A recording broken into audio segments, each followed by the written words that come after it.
반갑습니다. 우리 옆 사람과 함께 인사 나누겠습니다. 앞뒤 좌우로 인사 나누시기 바랍니다. 잘 오셨습니다. 사랑하고 축복합니다. 반갑습니다. 우리 1층에 계신 우리 성도님들도 함께 인사 나누겠습니다. 잘 오셨습니다. 사랑하고 축복합니다. 오늘 예수 그리스도 안에 참 평안하시기를, 자유하시기를 주님의 이름으로 축복합니다. 자격 없는 자에게 주시는 은혜라는 제목으로 함께 은혜를 나누겠습니다. 우리가 흔히 부모님의 사랑을, 자식을 향한 사랑을 내리사랑이라고 이야기를 합니다. 자식이 잘한 게 없을지라도 그저 사랑스럽고 모든 것을 다 주고 싶은 마음이 그 내리사랑, 부모님의 마음 아니겠습니까? 세상의 모든 사람이 내 자녀에게 손가락질한다 할지라도 여전히 나에게는 최고인 것이 나의 자녀의 모습일 것입니다. 그게 내리사랑의 특징이라는 거예요. 조건부가 없기 때문에 아깝지 않은 마음이고요, 계산하지 않아서 선뜻 결정할 수 있는 마음이 바로 이 내리사랑의 마음이라고 생각합니다. 그 마음은 오직 자녀가 잘 되기만을 원하는 거예요. 건강하길 원하고요, 지혜롭기를 원하고요, 그 자녀가 부족함이 없기를 원하는 것이 바로 부모님의 내리사랑의 마음이 아닐까요? 우리를 향하신 하나님의 마음도 그렇습니다. 어떤 조건부가 있지 않아요. 자격이 되지 않음에도 불구하고 주님은 나를 사랑하셨어요. 주님의 자녀로 지금도 품고 계심을 기억하시길 바랍니다. 보통 여러분, 새는요 둥지를 틀고 살아갑니다. 그런데 물고기 중에도 둥지를 트고 살아가는 물고기가 있다는 사실 아십니까? 가시고기가 그렇대요. 가시고기는요 그 주둥이로 흙을 퍼서 그래가지고요 둥지를 만듭니다. 수초까지 덮어서 아주 안락하게 산란을 하기 위해서 둥지를 만든다라고 하는 것입니다. 그러면 그 보금자리를 꾸며놓고 암컷이 이제 알을 낳고 부화하기 위해서 수컷은 그 주변에서 맴돌면서요 이 알을 지켜내는 거예요. 알이 부화할 때까지 어떤 일이 벌어질까요? 수많은 물고기들이 아마 공격을 할 거예요. 그때마다 사투를 벌입니다. 이 아빠 물고기, 아빠 가시고기가 덩치 큰 물고기들과 함께 사투를 벌이면서 온몸이 찢겨 나가는 거예요. 그러다가 수컷은 장렬하게 전사를 합니다. 그런데 그때 마침 이제 이 아기들이 알에서 부화를 해가지고 뭘 먹냐면 이 아빠의 시신을 먹기 시작하는 거예요. 아빠의 몸을 다 뜯어 먹으면서 성장한다라고 하는 것입니다. 새끼를 위해서 생명을 바치고 최후에는 몸까지 다 내어주는 것이 가시고기의 사랑이라는 거예요. 조건 없이. 우리를 향하신 예수님의 사랑이 그랬습니다. 아무 조건 없이 나를 주님의 자녀로 삼아주셨어요. 그 피와 살을 다 주셔서 나를 구원해 내신 것입니다. 그것이 바로 우리 예수님의 사랑인 거예요. 그래서 그런지요, 이 가시고기라고 하는 이 가시고기의 이 부화율은요 90%가 넘는데요. 보통 90% 이상 부화해가지고 살아가기가 참 힘든 것이 이 물고기 세계입니다. 먹고 먹히는 세계거든. 이 먹이 사슬에서 90%가 남는다라는 거 대단한 거예요. 아빠의 사랑과 조건 없는 희생이 있었기 때문에 이것이 가능한 거예요. 사랑하는 여러분, 예수님은 죄인인 나에게 모든 것을 내어주셨습니다. 자격 없는 나에게 구원의 은총을 베풀어 주셨다라는 거예요. 오늘 본문의 말씀 속에서도요 자격 없는 한 여자가 나옵니다. 그런데 그 여인을 예수님께서 만나주세요. 그리고 주님의 그 구원의 식탁에 초대하여 주셔서 그 만찬, 그 생명의 만찬을 함께 나누어 주시는 장면으로 마무리하게 됩니다. 오늘 그 은혜가 우리에게도 임하게 된 줄로 믿습니다. 그 은혜에 대해 우리가 찬양하고 감사와 영광을 돌릴 수 있는 복된 시간이 되기를 주님의 이름으로 축원합니다. 오늘 말씀의 시작은 예수님께서 어느 지방으로 들어가셨다라는 것으로 시작해요. 예수님께서 기적을 나타내시기 전에 그 말씀의 시작은 항상 예수님이 먼저 들어가셨다, 만나주셨다라는 거였어요. 내가 교회에 먼저 나온 것 같지만, 내가 먼저 사랑한 것 같지만, 내가 먼저 헌신한 것 같지만 사실 주님이 먼저였어요. 주님이 나를 만나주셨고 나의 강팍한 마음들을 열어주셨어요. 걸음을 재촉하셨어요. 그리고 주님을 사랑하게 만드셨어요. 그리고 그 안에서 내가 감격하고 기뻐하며 회개의 눈물을 쏟게 하신 줄로 믿습니다. 그것이 바로 나를 향한 하나님의 놀라우신 섭리예요. 나를 너무나도 끔찍히 사랑하셔서 부르신 하나님의 소명이었다라고 하는 것입니다. 오늘 예수님께서 들어가시는데 어디로 들어가십니까? 두로와 시돈 지방으로 들어가셨대요. 두로와 시돈 지방이라고 하는 이 이름을 명명한 이유가 있습니다. 보통 성경 안에서 이름을 명명한 이유는요, 그 마을의 특징을 이야기하는 겁니다. 두로와 시돈 지방은 어떤 특징이 있느냐? 우리 묵동에도 특징이 있죠. 우리 묵동을 다른 이름으로 뭐라고 하죠? 지하철 7호선 여기 있잖아요. 먹골이라고 하죠. 먹골. 먹골 배가 유명한 것도 있지만 사실 더 유명한 거는 먹입니다. 먹. 이 서예할 때 글씨 쓸 때 쓰는 이거 시커먼 먹 있죠. 먹이 잘 나는 동네가 바로 우리 묵동이었어요. 그러니까 묵동하면 먹골배를 생각해야 되 먹을 생각해야 되는데 먹골배를 먼저 생각하시더라고요. 먹이 유명한 동네가 바로 이 묵동입니다. 그리고 어느 동네는 뭐가 유명하다, 어느 동네는 뭐가 유명하다라고 했어요. 근데 오늘 시돈, 두로 이 지방에 유명한 것은 무엇이었을까요? 안타깝게도 그 땅에 유명한 것은 우상이었어요. 바알을 섬기기로 유명했고요, 아세라 신을 섬기기로 유명했어요.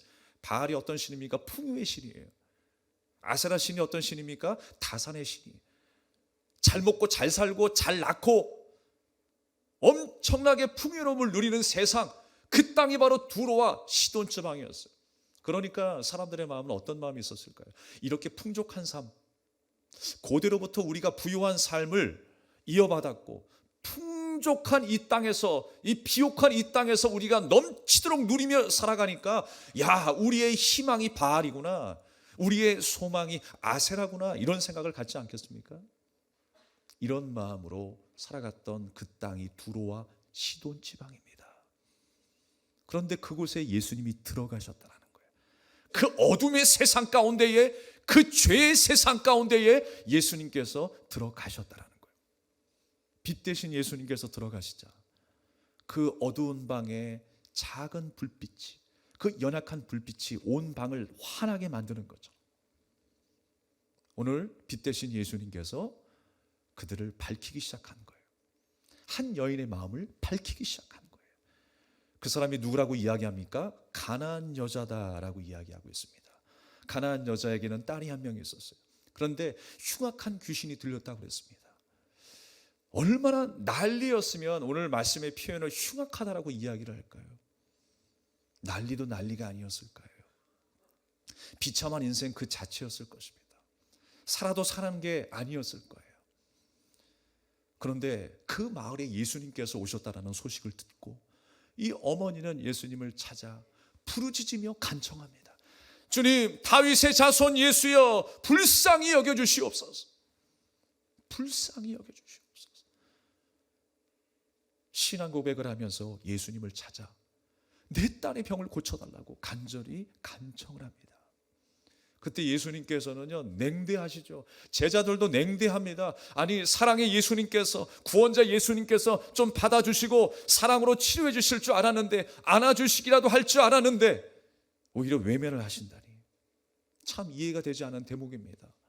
제자들도 외면을 하고 냉대를 하니 참 이해가 되지 않는 대목이에요. 더 심하게 예수님은 냉대하십니다. 오히려 그 이방 여인을 개 취급하세요. 근데요, 그 당시에는 그 모습이 당연하게 여겨졌어요. 여자의 신분이 너무나 비참할 만큼, 죄인의 신분과 거의 동일하게 생각될 만큼 그렇게 비참하게 여겨졌던 것이 여자의 신분이었어요. 오죽하면 여러분, 유대인 남자들이 어떻게 하나님 앞에 기도했는 줄 아십니까? 감사 기도를 올렸는데 이런 감사의 기도를 올렸어요. 하나님, 제가요 이방인으로 태어나지 않은 것에 감사합니다. 여자로 태어나지 않은 것에 감사합니다. 여러분, 이게 기도입니까, 여러분? 이런 감사의 기도를 하나님 앞에 올렸다니까요. 이건 감사의 기도가 아니죠. 뭔가 잘 깨닫지 못하고 있어요. 그만큼 여자가 그 당시에 천대시 받았다라고 하는 것입니다. 그 땅에서 예수님을 만나게 된 거예요. 사실 여러분, 그 여자라고 하는 신분과 더불어서 오늘 말씀 속에 뭐라고 이야기를 해요? 가난한 여자다라고 이야기를 해요. 그리고 이후의 말씀에도 그 여자라고 이야기를 해요. 여자 계속 여자가 나옵니다. 뭐 트로트 가요 제목도 아니고 여자. 왜 그렇게 이야기를 했을까요? 자격 없었다라는 걸 얘기하는 거예요. 자격 없는 사람이었다라는 거. 그는 가난한 여자였습니다. 또 여자라고 이야기합니다. 심지어 문법적으로 이야기하면 지시대명사를 사용해요. 지시대명사가 뭐예요? 이 여자, 저 여자, 그 여자. 아니 그냥 어머니라고 부르든가 사람 이름을 집어넣든가. 그런데 여자, 많은 사람들이 천대시 여겼던 그 여자 한 사람이 예수님 앞에 나왔다라는 말씀을 하고 있는 거예요. 그런데 예수님께서 역시나 그를 천대하고 있어요. 그 이유는 무엇이었을까요? 그 여자가 그만큼 자격이 없었다라는 걸 우리에게 보여주고 있는 거예요. 그런데 여러분, 지금 그 여인을 비판하고 있는 것처럼 보이지만, 그 여인을 천대하는 것처럼 보이지만, 여러분, 이 말씀은 누구를 향해서 지금 예수님이 말씀하고 있는 거예요? 그 당시에 하나님을 섬기고 있다라고 자부했었던 유대인들, 하나님을 온전히 믿고 거룩한 반열에 세워졌다라고 하는 그 바리새인들과 사두개인들에게 오늘 예수님께서 말씀하고 있는 거예요. 아니, 오늘 우리에게 지금 말씀하고 있는 것입니다. 우리가 이 방향을 놓치면 안 되는 거예요. 이 하나님의 말씀, 예수 그리스도의 목소리에 우리가 귀를 열고 잘 들어야 할 줄로 믿습니다. 사실 그 자격 없는 자가 누구였습니까? 바로 나였다라는 거예요. 내가 예수님 앞에 용서받을 자격이 없었어. 내가 예수님 앞에 나오는 것조차, 이방인이 유대인 앞에 나오는 것조차 사실 허락이 안 되었던 그 시대에 이 여인은 예수님 앞에 나아갑니다. 이미 주님께서 영적으로는 그 여인을 만나주시고 그 마음을 열어주셨어요. 그리고 예수님을 만나면서 뭐라고 이야기합니까? 다윗의 자손 예수여, 당신이 다윗의 때에 약속된 그 메시아임을 고백합니다. 지금 예수님 앞에 자기의 신앙을 고백하고 있는 거예요. 그러면서 결정적으로 뭐라고 이야기를 합니까? 함께 따라하겠습니다. 불쌍히 여겨주시옵소서. 불쌍히 여겨주시옵소서. 이 고백이 너무 귀한 고백이에요. 우리가 하나님 앞에 기도할 때에요, 하나님이 가장 기뻐하시는 그 기도가 어떤 내용인 줄 아십니까? 주님, 저를 불쌍히 여겨주세요. 우리가 금요일에도 함께 말씀을 나눴죠. 은혜 받을 그릇이 어떤 그릇인가? 하나님이 임재하시고 하나님의 역사하실 만한 그 마음의 그릇이 어떤 그릇인가? 주님, 저를 긍휼히 여겨주시옵소서. 주님의 처분을 따르겠습니다라고 하는 그 긍휼의 마음, 사모하는 마음, 그때 하나님이 역사하시는 줄로 믿습니다. 그 마음이 여러분 온유의 마음이에요. 그냥 한없이 부드럽고 참고 견디는 것이 온유한 마음이 아니라 주인의 말씀의 처분에 따르겠습니다라고 하는 그 마음. 하나님의 말씀이라면 수용하겠습니다. 내가 주인으로 섬기는 당신의 말씀에 내가 처분에 수용하겠습니다. 순종하겠습니다. 그 마음이 온유한 마음이에요. 그래서 그 온유한 마음을 누구를 통해서 배우라고 말씀하십니까? 예수님께서 자신을 통해서 배우라고 말씀하세요. 예수님도 하나님의 처분에 순종하셨던 분이었어요. 나의 원대로 마옵시고 아버지의 원대로 되기를 원합니다. 그래서 고난의 길을 걸어가셨고 죽음의 길을 걸어가신 거예요. 그것이 바로 온유한 예수님의 마음이었습니다. 우리가 닮아야 될 그 마음은 어떤 마음이에요? 온유한 마음이에요. 주님, 나를 불쌍히 여겨주시옵소서. 나의 구원자 되신 주님 앞에 모든 것을 맡깁니다. 주님의 처분을 따르겠습니다. 긍휼히 여겨달라고 하는 마음, 그 마음이 우리에게 필요한 것입니다. 바로 그것이 하나님을 의지하고 있다라고 하는 증거예요. 하나님과 바른 관계를 이루고 있다라고 하는 증거입니다. 이 두로와 시돈 지방은 우상을 섬기고 있는 지방이라고 그랬어요. 바알과 아스타롯 신을 섬기는 곳으로 풍족하고 비옥한 땅이었습니다. 그러나 하나님을 섬기지 않은 땅이었어요. 하나님과 아름다운 관계를 이루지 못한 땅이었습니다. 우리는 그런 땅을 뭐라고 이야기하냐면 열방이라고 이야기합니다. 우리가 열방 선교회도 있잖아요. 영어로 표현하게 되면 all nations예요.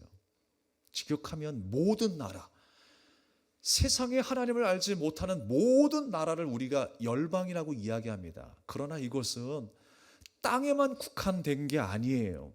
나라에만 국한된 것이 열방이 아닙니다. 그 이전에 바로 그 열방은 무엇이냐? 바로 내 자신이었다라는 사실을 기억해야 돼요. 나는 하나님으로부터 멀리 있었어요. 죄 가운데 있었어요. 하나님과 아름다운 관계를 이루지 못한 사람들이었어요. 바로 이 여인처럼 말이에요. 그 열방의 땅에서 살고 있었던 내 모습이었습니다. 그렇지만 예수님께서 그 열방의 땅에 찾아와 주셔서 그와 함께 대화하고 계신 것처럼 우리를 만나셔서 다시금 그 구원의 반열에, 구원의 식탁에 앉혀주셔서 생명의 만찬을 나누게 하신 줄로 믿습니다. 주님이 떼어주시는 그 살과 피를 먹고 그 구원의 기쁨을 누리는 그 잔치에 참여하게 된 줄로 믿습니다. 그것이 바로 우리에게 임한 하나님의 은혜였다라는 거예요. 우리도 바알을 섬기는 것처럼 때때로 하나님의 은혜보다 세상의 풍요를 더 소중하게 여기고 기뻐할 때가 얼마나 많이 있습니까? 우리의 한 주를 돌아보십시오. 여러분, 무엇 때문에 감격하셨습니까? 무엇 때문에 환호성을 질렀나요? 무엇 때문에 행복하셨습니까? 물론 어저께 대한민국이 16강에 진출한 것 때문에 막 환호성을 지르고 또 때로는 감격의 눈물을 흘렸을 겁니다. 저도 막 선수들이 눈물을 흘리는데 그냥 막 눈물이 나더라고요. 얼마나 기뻤는지 몰라요. 예. 너무나 감사한 시간이었죠. 환호성을 질렀습니다. 그런데 공교롭게도 동일하게 어젯밤에 어떤 시간이 있었냐면 저희 베델교회와 예수사랑교회 선교팀이 함께 모이는 시간이 있었어요. 함께 모여서 찬양을 하고 기도를 하는데 가슴이 벅차올랐습니다. 또 모든 시간이 끝난 이후에 여러 가지들을 이제 준비하느라 만남을 갖고 대화를 하면서 교제를 나눴어요. 물론 그 가운데 축구 얘기가 나왔습니다. 그런데 축구의 그 감격과 감동이 전부였는 줄 알았는데 그냥 여러 가지 이야기 중에 하나에 불과하다는 걸 깨달았어요. 우리는 그 모임과 예배를 통해서 더 큰 하나님을 만나게 되었고요. 더 큰 하나님의 그 은혜를 깨닫게 되었습니다. 사랑하는 여러분, 살아계신 하나님께서 주시는 그 기쁨, 우리가 만들어낼 수 없는 기쁨이잖아요. 주 안에서 누릴 수 있는 그 기쁨, 하나님만 주실 수 있는 그 기쁨이라고 하는 사실입니다. 주님이 우리에게 찾아오셨을 때 경험하는 그 기쁨이라는 거예요. 그래서 자리를 뜨시지 않으려고 그러고 다 한결같이 하나같이 자리를 뜰 줄 몰랐어요.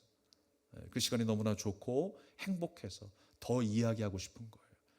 더 만남의 시간을 갖고 싶었습니다. 오늘 가난한 여자 한 명이 예수님 앞에 나왔다라고 하는 사실, 너무나 감격스러운 시간입니다. 이제 죄의 삶에서 빠져나오게 된 거예요. 두로와 시돈에 있었던 그 우상의 지배와 다스림에 살고 있다가 이제 빠져나오게 된 거예요. 오늘 그 여인의 딸이 귀신 들렸다라고 했었을 때 우리가 이 귀신 들렸다라고 하는 것은 하나님의 지배가 아니라 세상의 영의 지배 속에 살아가고 있음을 말씀하는 것이죠. 세상의 영에 하나님과 짝하여 살아야 될 하나님의 자녀가 세상의 영과 짝하여 살아가게 되면 그 상태는 어떤 상태를 말합니까? 바로 하나님과 파혼한 상태가 되는 거예요. 주님께서 이스라엘 백성들을요 거룩한 신부로 삼아주셨습니다. 그럼에도 불구하고 그들은 파혼하고 자기 마음대로 세상을 향하여 나가는 거예요. 세상을 더 사랑하게 되었어요. 그것을 성경은 영적인 간음이라고 이야기를 합니다. 이스라엘 백성들이 그 하나님의 사랑을 내치고 하나님의 품을 떠나서 하나님의 말씀의 성을 떠나서 이제는 세상을 향해 간 거예요. 오늘요 여인이 예수님 앞에 계치급을 받습니다. 안타깝게도 아니 어떻게 예수님의 입에서 저런 말씀을 하실 수가 있지? 그가 이방 여인이었다라고 하는 이유만으로 불쌍히 여김을 받아야 될 그가 계치급을 받는다? 뭔가 이해가 되지 않습니다. 어떻게 예수님이 그런 말씀을 하실 수 있어? 라고 생각할 수 있어요.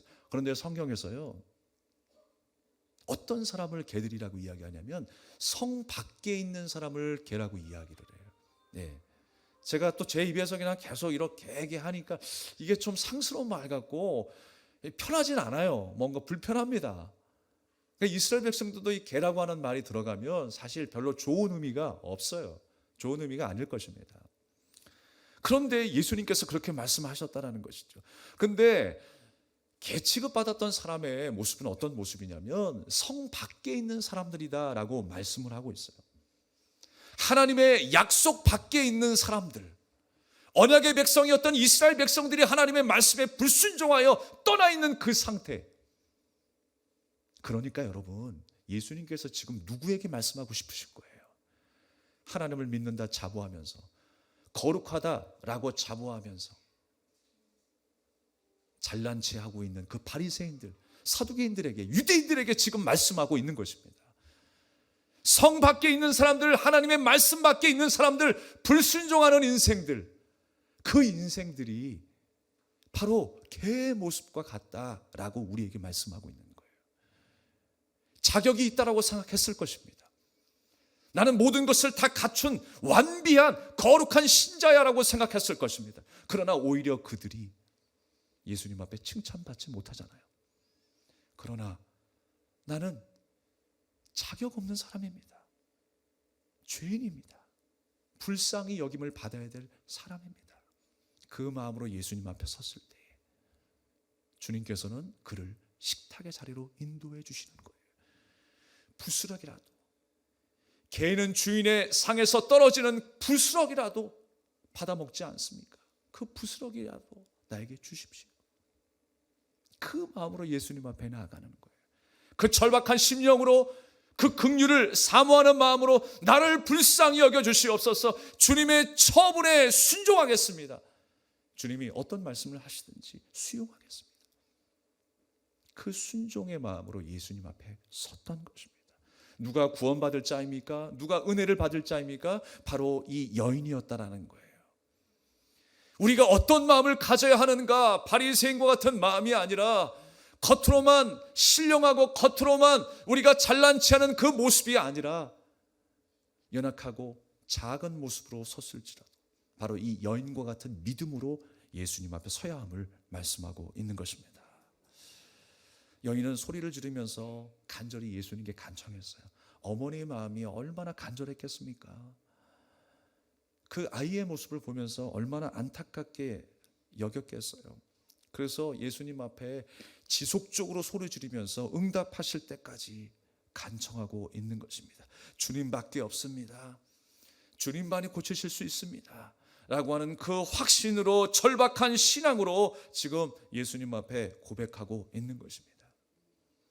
요 근래 이태원 참사로 인해서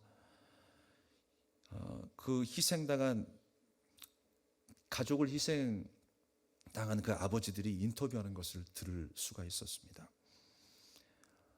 그 아버지가 인터뷰를 하는데 눈물을 흘리면서 얼마나 슬퍼하는지 모르겠어요. 당연한 일이겠죠. 그런데 많은 사람들이 그들을 바라볼 때에 좋지 않은 시선으로 바라볼 때가 있어요. 제 3자의 눈으로 볼 때는 그까지 사과 하든 말든 무슨 큰 차이가 있을까? 어차피 죽었는데 라고 이야기를 해요.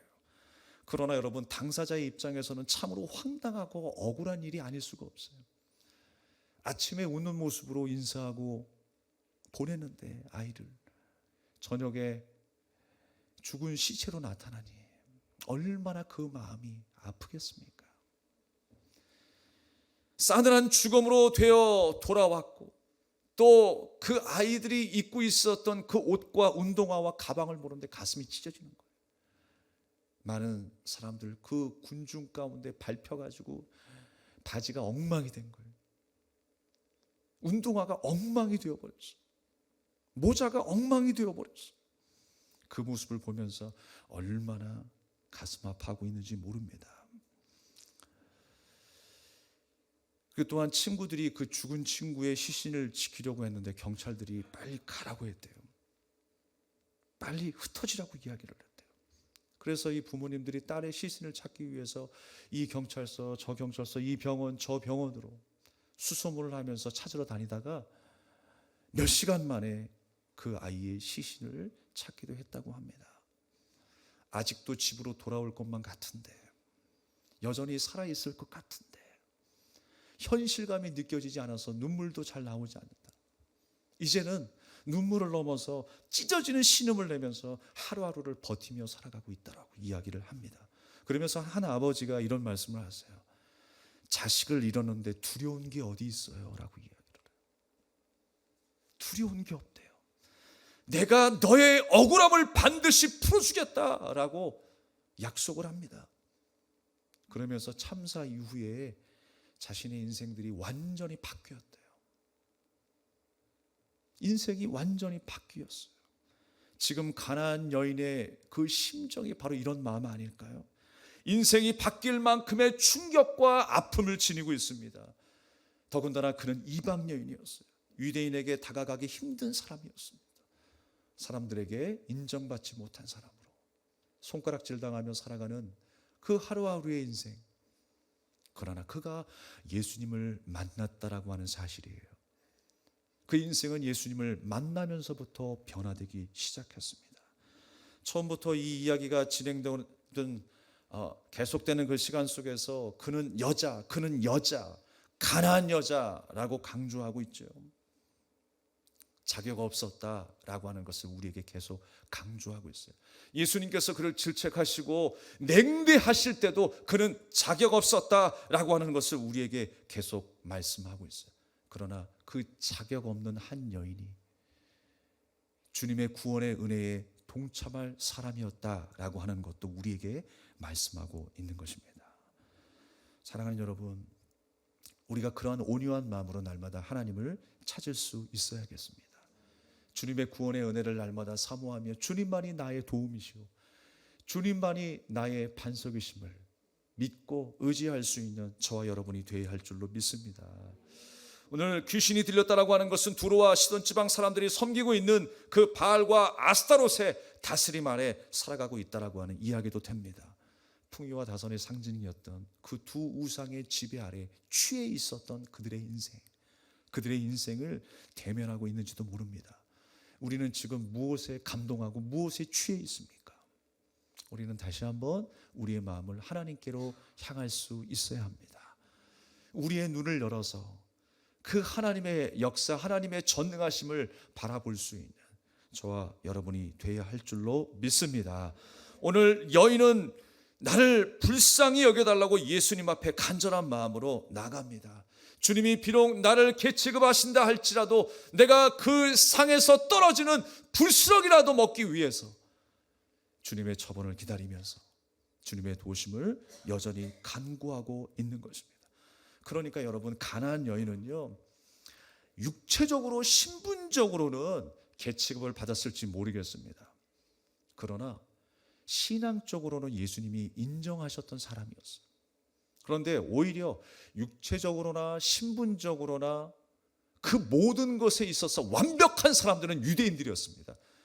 그러나 문제는 뭐냐면 영적으로는 그들이 계치급을 받기에 딱 맞는 모습이었다는 것이에요. 여기에 대반전이 있는 거예요.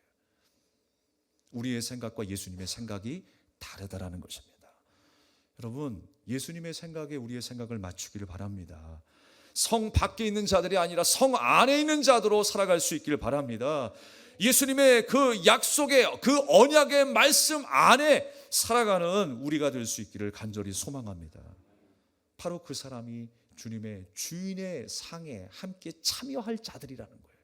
오늘 28절 말씀에 그렇게 말씀하고 있습니다. 이에 예수께서 대답하여 이르시되 여자여 내 믿음이 크도다, 내 소원대로 되리라 하시니 그때로부터 그의 딸이 나으니라 그랬어요. 그 은혜의 상에 참여하게 되고 주님과 함께하는 그 시간에 그 딸의 병이 나음을 얻었다라고 말씀하고 있어요. 그 믿음이 컸다라고 했습니다. 여러분, 믿음이 크다라고 하는 기준이 뭘까요? 그럼 믿음이 적다라고 하는 기준은 뭘까요? 예수님께서 베드로를 바라보시면서 그 물속에 풍랑 속에 빠져들어가는 모습을 보시면서 믿음이 적은 자여라고 이야기를 하시죠. 그런데 오늘 이 이방 여인에게는 믿음이 크도다라고 말씀하고 있습니다. 기준이 뭘까요? 우리의 신념이 강하면 믿음일까요? 제가 그렇게 하겠습니다, 제가 그렇게 지키겠습니다 라고 신념이 강하면 믿음이 좋은 걸까요? 우리는 결단은 참 많이 합니다. 약속은 참 많이 해요. 그러나 그 약속을 우리가 얼마나 지킬 수 있을까요? 우리가 그 신념대로 살아가는 인생이 몇이나 되겠습니까? 사실 아무도 없을 거예요. 신념은 자신을 믿는 것이지만요, 믿음은 하나님의 말씀에 대한 반응인 거예요. 우리는 그 믿음대로 살아가는 인생이 되어야 합니다. 하나님이 이렇게 약속하시고 말씀하셔서 우리는 그 말씀 앞에 순종하고 반응하는 것입니다. 그래서 큰 믿음이라고 하는 것은 예수님이 누구이신가를 아는 거예요. 그리고 내가 죄인이라고 하는 것을 깨닫는 거예요. 나의 자금을 알고 주님의 크심을 알아서 하나님이 말씀하시는 가운데 그 처분에 우리가 수용하며 순종하는 인생, 바로 그 삶이 믿음을 가졌다라고 이야기하는 것입니다. 주님을 향한 그 확신으로 일거만 하는 삶, 내가 어떻게 뭐 할 수 있는 것이 없지만 주님의 약속을 바라보면서 오늘도 주님을 따라가는 인생, 바로 그것이 믿음의 삶인 줄로 믿습니다. 주님은 크시고 완전하시기에 나는 주님을 따라가겠습니다. 주님이 나의 구원이십니다. 다윗의 자손 예수여, 나를 불쌍히 여겨주시옵소서. 긍휼히 여겨달라고 하는 그 마음, 그 신앙으로 살아가는 것, 그것이 바로 믿음인 거예요. 자격 없는 한 사람에게 주님은 은혜를 베푸셨어요. 또 자격 없는 나에게 주님께서 은혜를 베푸셔서 주님의 사랑을 고백하게 하시고 예배하게 만드신 줄 믿습니다. 오늘 주님의 마음을 가진 자로 이제 우리는 다시 한번 출발해야 됩니다. 주님께서 우리에게 베풀어 주신 그 은혜의 상, 그 감격과 그 기쁨이 내 안에 날마다 샘솟을 수 있기를 간절히 소망합니다. 주님을 나의 구주로 영접하게 하시고 영원한 구원의 식탁으로 초대하셨다라고 하는 그 은혜에 날마다 감사하며 찬양하는 저와 여러분의 삶이 될 수 있기를 주님의 이름으로 축복합니다. 말씀을 정리하겠습니다. 여러분이 잘 아시는 찬양 가운데 은혜라는 찬양이 있죠. 우리가 또 말씀 뒤에 함께 찬양할 텐데, 이 은혜라고 하는 찬양을 작곡한 송경민 목사님이 있습니다. 그 목사님은 어린 시절에 참 불우한 인생을 사셨대요. 2살 때 아버지가 집을 나가셨어요. 버리고 도망간 거예요. 아내도 버리고 자식 둘도 버리고 도망을 갔어요. 가정 형편이 어려워지니까 이 어머니가 가장 역할을 하셔야 됐습니다. 또 함께 이끌고 있었던 공장에도 부도가 나가지고 길바닥에 나 앉아야 하는 상황이 되었어요.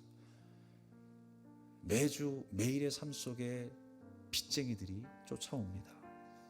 1년에 4번을 이사해서 피해 다녀도 억적같이 찾아와가지고 라면을 삶아 먹으면서 괴롭힙니다. 어머니는 빚도 갚아야 했고 2 자녀를 굶기지 않으려고 온 힘을 다해서 일을 하셨어요. 그때 그 어머니의 나이가 28살이었대요. 너무나 먹을 것이 없으니까 이 아이들도 나가서 일을 하기 시작했어요. 신문팔이를 하기 시작했고요. 초등학교 6학년 때는 구두 닦기를 하기 시작했대요. 그리고 고등학생 때는 막노동판에 가서 공사 일을 도왔다라고 합니다. 그런데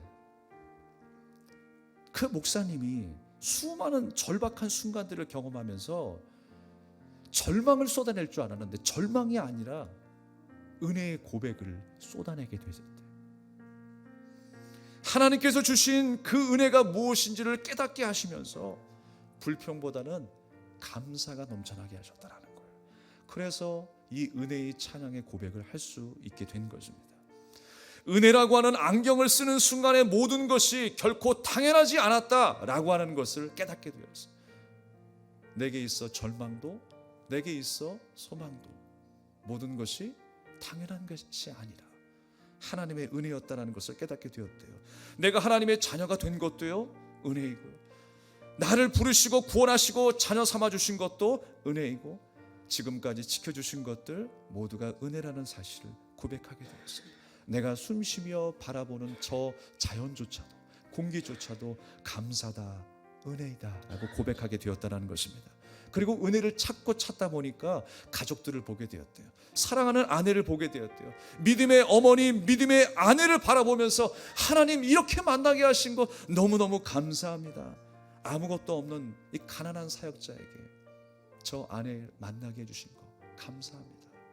저도 다시 한번 감사하게 되었어요. 볼품없고 가진 것 없는 나에게 아내를 만나게 하셔서 함께 주의 일들을 같은 마음으로 사역하게 하시니 이보다 큰 은혜가 어디 있을까? 믿음의 부모님을 만나서 그 믿음의 가문에서 자라나게 하신 은혜, 이보다 큰 은혜가 어디 있을까? 오늘 이 순간도 하나님을 찬양할 수 있는 나의 입술이 되게 하신 것 얼마나 감사한 일인가. 오늘도 주님 부인하지 아니하고 떠나지 아니하는 그 자리에 서게 하신 것 얼마나 감사한 일인가. 그래서 다시 한번 주님의 은혜를 고백하게 되었습니다. 우리가 함께 그 은혜를 고백할까요? 여러분의 마음을 다하여, 여러분의 중심을 다하여 진짜 고백해 보십시오. 당연한 것으로 여기지 않겠습니다. 하나님 모든 것이 주님의 은혜입니다. 자격 없는 나를 그렇게 세워주셨습니다. 그 감사의 고백을 함께 올릴 수 있길 바라겠습니다. 내가 누려왔던 모든 것들이, 내가 지나왔던 모든 시간이, 내가 걸어왔던 모든 순간이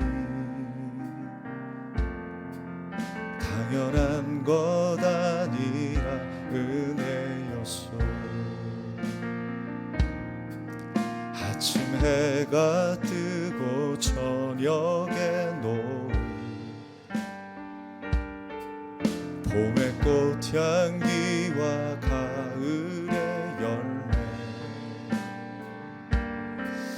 변하는 계절의 모든 순간이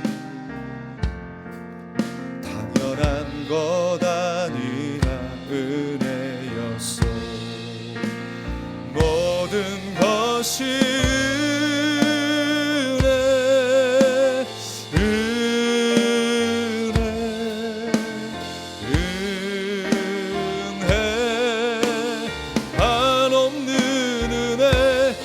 삶에 당연한 것 하나도 없었던 것을, 모든 것이 은혜였소. 다시 한번 우리 고백합니다. 누려왔던 모든 것들이, 내가 지나왔던 모든 시간이, 내가 지나왔던 모든 시간이, 내가 걸어왔던 모든 순간이, 내가 걸어왔던 모든 순간이 당연한 것 아니라, 당연한 것 아니라 은혜였소. 아침 해가 뜨고, 아침 해가 뜨고 저녁에 노을, 봄의 꽃향기와, 봄의 꽃향기와 가을의 열매, 변하는 계절의 모든 순간이 당연한 것 아니라 은혜였소. 모든 것이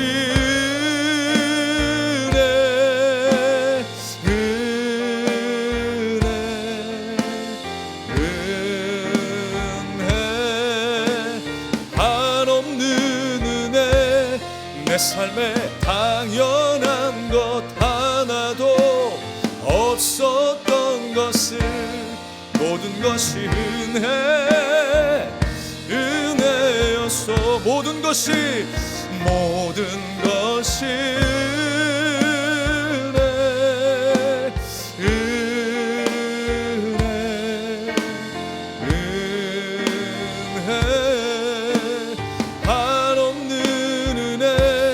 내 삶에 당연한 것 하나도 없었던 것을, 모든 것이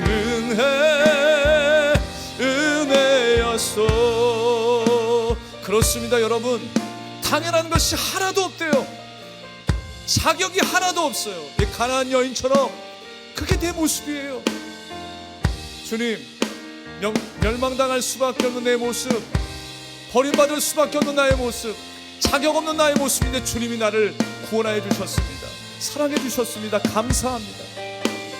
오늘 이 시간에 우리가 고백하며 주님 앞에 기도할 때에 하나님, 이 감격과 이 사랑 잊지 않게 하여 주시옵소서. 날마다 주님과 동행하는 주님의 말씀에 순종하는 삶이 되게 해달라고 우리 간절한 마음으로 기도하겠습니다.